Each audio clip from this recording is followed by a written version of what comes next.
ahí principalmente vamos a estar, San Mateo capítulo 18, 1 al 5, y quiero que comparemos algo que sucedió en Mateo capítulo 13. ¿De acuerdo? Dice la lectura, Mateo 18, 1, en aquel tiempo los discípulos vinieron a Jesús diciendo: ¿quién es el mayor en el reino de los cielos?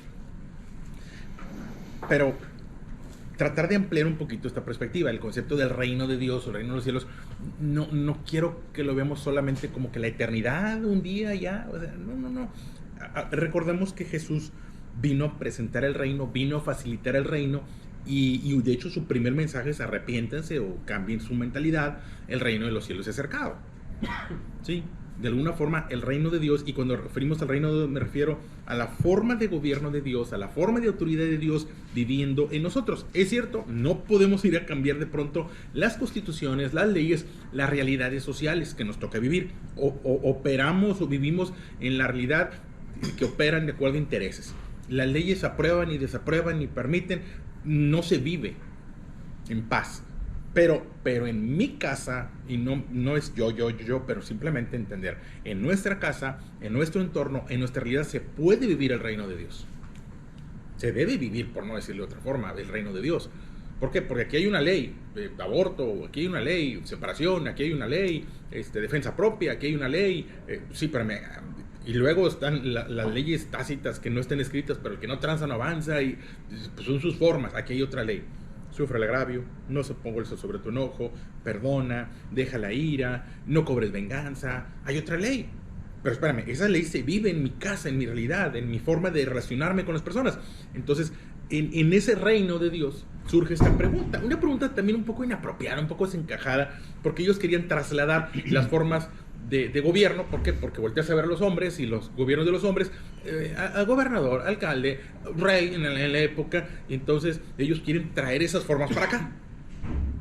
Oye, ¿quién va a ser el mayor? ¿Quién es mayor en el reino de Dios? Entonces, bueno, esa conversión, ¿quién es el mayor en el reino de los cielos? Llamando Jesús a un niño, lo puso en medio de ellos y dijo: de cierto os digo, si no se vuelven y se hacen como niños, no entrarán en el reino de los cielos. Así que cualquiera que se humille como este niño, ese es el mayor en el reino de los cielos. Y cualquiera que reciba en mi nombre a un niño como este, a mí me recibe. Entonces la pregunta: ¿quién es mayor? ¿Quién es de más importancia? ¿Quién es más grande? Bueno, pues es que es otra perspectiva. Aquí el más grande es el que más ayuda. Aquí el más grande es el que más apoya a los demás. Ya les dije, en la realidad del reino de Dios, porque se debe vivir, por no decir se puede, pues sí, pero se debe vivir el reino de Dios, el gobierno de Dios, la dependencia de Dios, la disciplina o la enseñanza o la instrucción de Dios, con todo y lo que conlleva, con los frutos y las consecuencias de vivir el reino de Dios. Yo creo que de niño de pronto hubo quien soñaba con un palacio, soñaba, bueno, no está del todo errado, porque por naturaleza tenemos la percepción de ser creación, o la percepción de ser hijos de Dios creados a su imagen y semejanza, conforme a su forma. ¿Sí?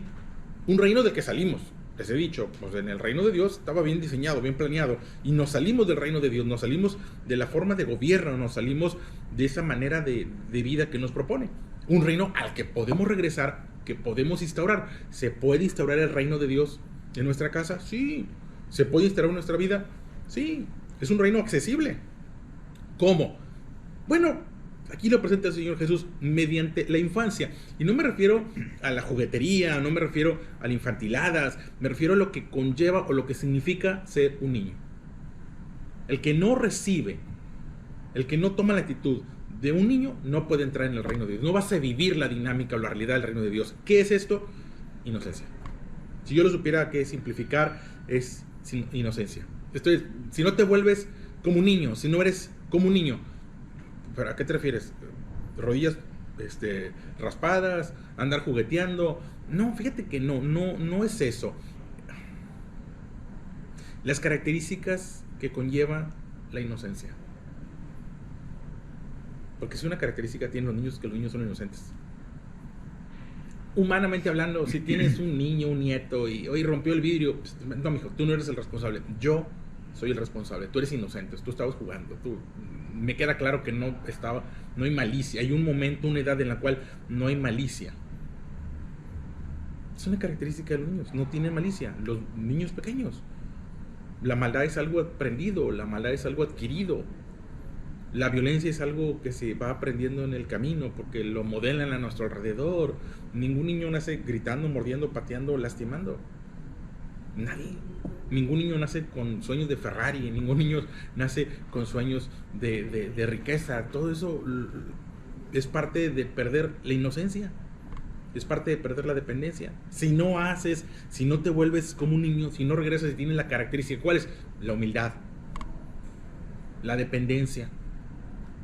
Porque una característica de los niños es, están conscientes que no pueden. Un niño está consciente que no puede. Un niño está consciente que cuando las cosas salen complicadas, van, buscan al padre o a la madre. Me lastimé, voy y busco a mi padre. Ocupo ayuda, busco a mi padre. Circula por ahí un video, y es una mujer ya grande, que está en una competencia de cocina, me gusta mucho, y en algún momento no logra abrir un frasco, y se le complica abrir un frasco, y en la desesperación voltea a ver a su padre, se acerca con su padre, y él lo soluciona. Esa disposición a permanecer en la dependencia. Conforme vamos creciendo surge esa perspectiva del yo puedo solo, yo puedo solo, yo puedo solo, yo puedo solo. No, mira, nunca nadie logró algo solo por sí mismo. Realmente nunca nadie logró algo por sí mismo.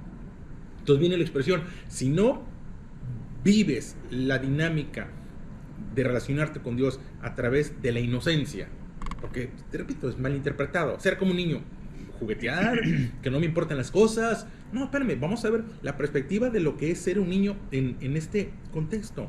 Inocencia. Inocente. Porque una de las excepciones de inocente es el que es libre de toda culpa. ¿Quién es el inocente? El que es libre de toda culpa. Ese es el inocente. El que no le pueden señalar algo. Las personas se quedan en resguardo o en la cárcel cuando no son inocentes. Y cuando se prueba la inocencia, salen. ¿Por qué? Porque eres inocente. Entonces la palabra de Dios, si no eres como un niño, y si me dejas parafrasearlo un poquito, si no eres inocente, no puedes participar del reino de Dios. Porque no podemos participar del reino de Dios cuando hay culpa, cuando hay pecado. No puedes. Primero hay que regresar a ese estado de inocencia. No de ingenuidad, por supuesto. Pero sin embargo tenemos una cultura que se burla de la inocencia. De hecho tenemos un día para burlarnos de los inocentes, para reírnos de los inocentes. Qué inocente eres. ¿Qué tiene de malo ser inocente? Sin embargo somos una cultura que sanciona la inocencia, que se burla de la inocencia. En nuestra cultura, creo que el 28 de diciembre, y acá nuestros vecinos del norte, el abril, sí, el día de los tontos, el Abril Fool, los tontos. ¿Por qué? Porque te lo crees. Porque me creo que. Porque te lo crees, pues que dice la palabra de Dios que al que cree todo le es posible. Y se burlan del que cree en Dios, el que cree que Dios puede intervenir en su vida, el que llega a creer en los milagros, el que cree que su matrimonio puede estar bien, el que no, yo me voy a llevar bien con mi esposa toda la vida. No sabes de la que estás hablando, no tienes idea. Pues yo me voy a llevar bien con mi esposa. No, yo no me voy a distanciar de mis hijos, y se ríen. Inocente eres. No soy inocente. O bueno, sí soy inocente. ¿Y qué tiene de malo ser inocente? De hecho, si no soy inocente, no puedo participar del reino de Dios. O que tengo que ser un gandalla, tengo que ser un abusivo, tengo que ser un cínico. ¿Por qué pretendemos, o hay quien pretende relacionarse con Dios a través del cinismo? O no dejar el cinismo y relacionarse con el reino de Dios. O no dejar la ironía y relacionarse con Dios. O seguir siendo corrupto, porque hay quien a un estado de corrupción y viviendo en corrupción pretende relacionarse con Dios. Es una expresión muy puntual. ¿Quién puede participar del reino de Dios? ¿Quién puede recibir el reino de Dios? Pues el que tiene las características de un niño. Inocencia y humildad. Pero insisto, tenemos una sociedad que se burla de la inocencia y que se burla de la humildad. Tenemos una característica, es que nos burlamos del que está dispuesto a creer, aunque tengamos por ahí la expresión, al que cree todo le es posible. Entonces, lo cierto es que el enemigo de las almas no quiere que tengamos la capacidad de creer, y nos va a hacer sentir mal si creemos, o nos va a hacer sentir mal si estamos en un estado de inocencia. Inocente palomita, espérame, inocente palomita, que cree que Dios te va a escuchar o que Dios va a favorecer en tu vida. porque pretenden ser muy conocedores y muy intelectuales cuando renuncian a la fe. Es una característica de los niños, es que tienen la capacidad de creer en su padre. Esa capacidad que de pronto perdemos y conforme crecemos, no sé, yo nunca he visto a un niño preocuparse. Un niño pequeño se va a dormir seguro de que su padre va a estar ahí en la mañana y va a intervenir en su vida, que si las cosas salen mal, su padre va a estar ahí para sacarlo adelante. Sin embargo, crecemos y se nos pierde esa parte. Ya le pedí a Dios, pero qué tal si no me escuchó. Ya le pedí a Dios, pero qué tal si no viene. Ya le pedí a Dios, pero... Entonces, espérame. Pues perdimos la inocencia, perdimos la dependencia. Vamos a decirlo de otra forma, perdimos la fe. ¿Para qué hacer oraciones si Dios no atiende? ¿Para qué escribir peticiones si Dios no va a intervenir en lo que tú pidas? No sé si en el camino perdimos eso y hay una tendencia, una invitación tácita a dejar la inocencia. De hecho, ahí medio encubierto y no encubierto, digo, no, pero pues hay una tendencia a desaparecer la niñez. Si hay una tendencia que se vaya, digo, no consciente, pero sí medio subconsciente, a que se vaya desapareciendo la niñez. Hay una tendencia, desde la perspectiva de la Organización Mundial de la Salud, los niños son hasta los 9 años. Ya no eres niño, eres adolescente, vamos a crecerlos. Sé un consumidor, sé alguien que compra. Y como, espérame, yo recuerdo que éramos niños hasta los 14 años, hasta los 15 éramos niños. No, ya no. Ya no permitimos la infancia, vamos a desaparecer desde la perspectiva sociológica la niñez. A los 9 ya no eres niño, ya eres un preadolescente, ya eres un adolescente. Extendimos la adolescencia era un periodo, ahora es una temporadota desde los 10 años hasta los 19 años, les llamamos adolescentes. Organización Mundial de la Salud. Y la infancia la redujimos. ¿Por qué queremos reducir la infancia? ¿Por qué ampliamos la adolescencia? Sí, no seas más un niño. Pero si no soy como un niño, no puedo descubrir y no puedo vivir el reino de Dios. Si no soy inocente, no puedo vivir en el reino de Dios. Y sin embargo no seas un niño. Cada vez menos nacimientos. Esto es un fenómeno que estamos viviendo. Entre que cada vez menos matrimonios y los pocos que hay, cada vez más grandes o no se casan. Y si se casan, no tengas hijos, ten perros. Estamos acabando con la niñez. Somos sociedades que van acabando con la niñez. Por ahí vi una nota que si la tendencia se mantiene 10 años, México alcanza su tope, y si no hay un cambio drástico, a partir de ahí empieza a decrecer. Porque vamos a ver países como Europa, Italia, que es un país de ancianos, con pocos jóvenes y con cada vez menos niños. ¿Por qué queremos acabar con la infancia? ¿Por qué no hemos tomado conciencia de que acabar con la infancia es acabar con lo más valioso que tenemos? A menospreciar. Acabamos con la infancia y vamos a acercarles dispositivos y vamos a acercarles redes sociales y vamos a acercarles... Se habla de una tendencia en la parte médica de que el alto consumo de azúcar tiende a madurar los organismos antes y entonces tienes pues manifestaciones a más temprana edad, porque estamos madurando los organismos antes de tiempo, sin las intenciones, claro. Estamos matando la infancia o acabando con la infancia. Estamos matando la inocencia. Ya había pasado. San Mateo capítulo 2 verso 13. La narrativa de después del nacimiento de Jesús.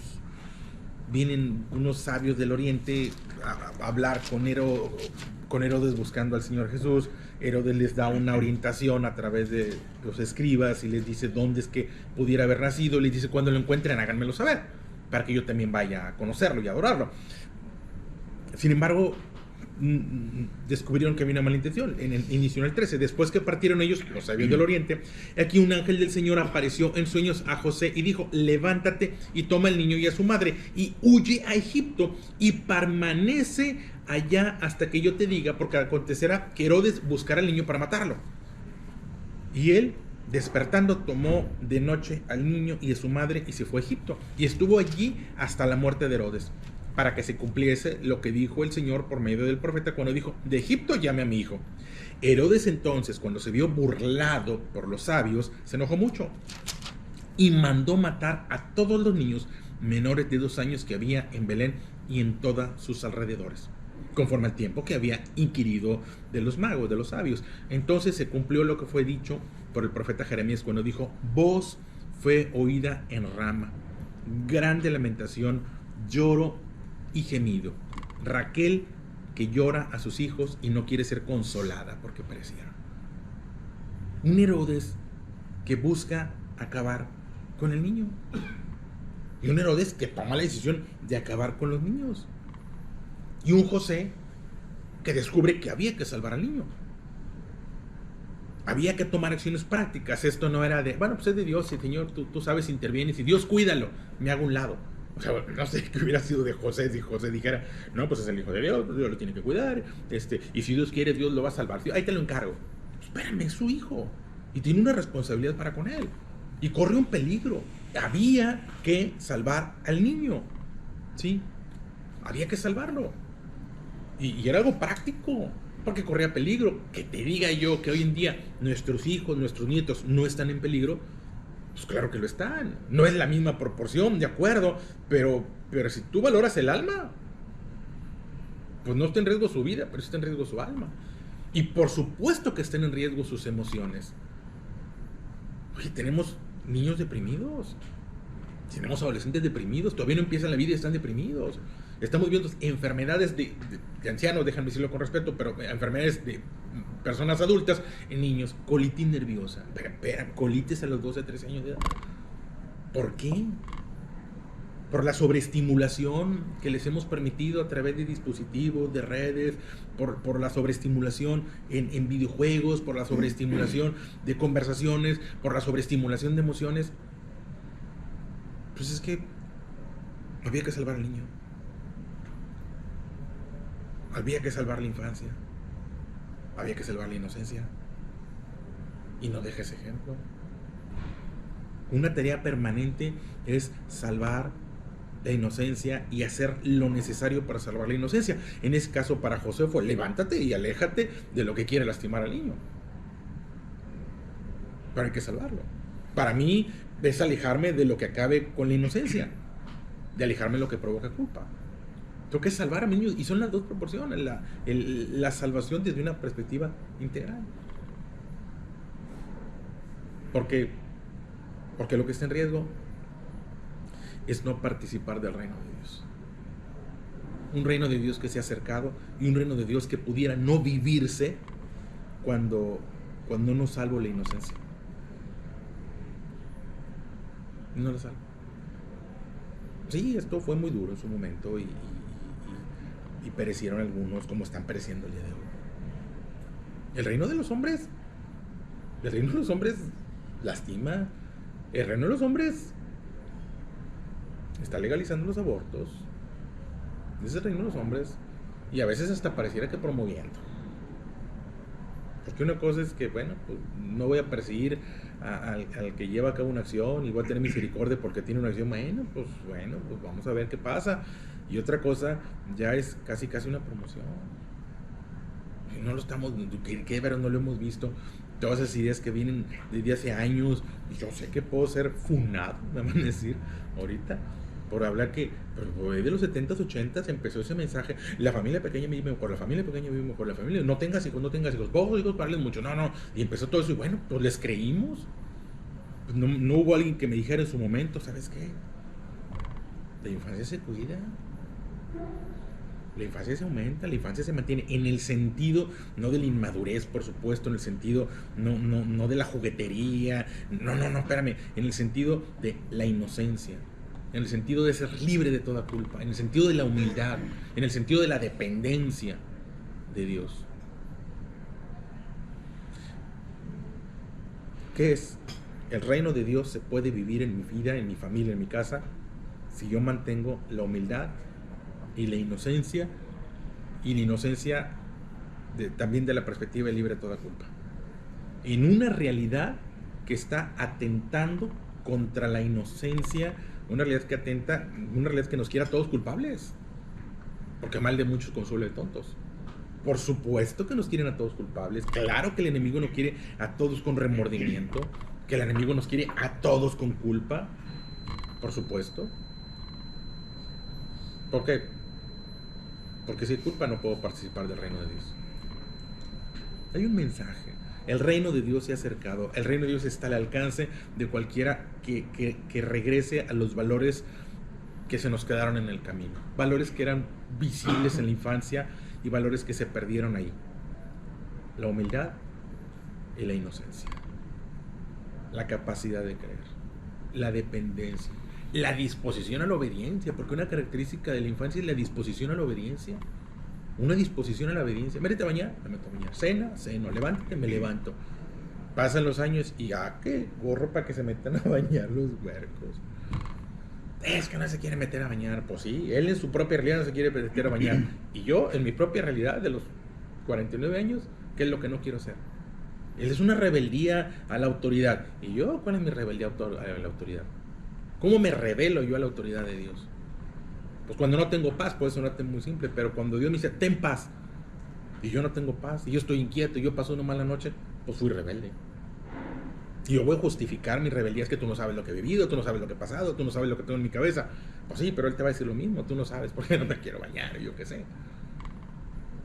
Entonces, el reino de Dios está allí, al alcance de cualquiera que regrese a la humildad, que regrese a la dependencia, que regrese a la inocencia. La inocencia que se vive a través de la capacidad de creer puntualmente en todo lo que mi Dios me dice, pero también la inocencia que se vive a través de estar libre de toda culpa, a través del perdón de mis pecados y a través de la intervención oportuna de Dios en una realidad que quiere acabar con la inocencia. Simplemente quieren acabar con ella. Y sí, aunque pueda sonar muy fatalista, pareciera que tenemos indicadores que quieren acabar con la infancia, o si no reducirla, argumentando pues lo que ellos quieran. Se las dejo de reflexión y bueno, pues si hay algo ahí bueno y valioso para nosotros o para alguien más, pues transmítanlo, compártanlo.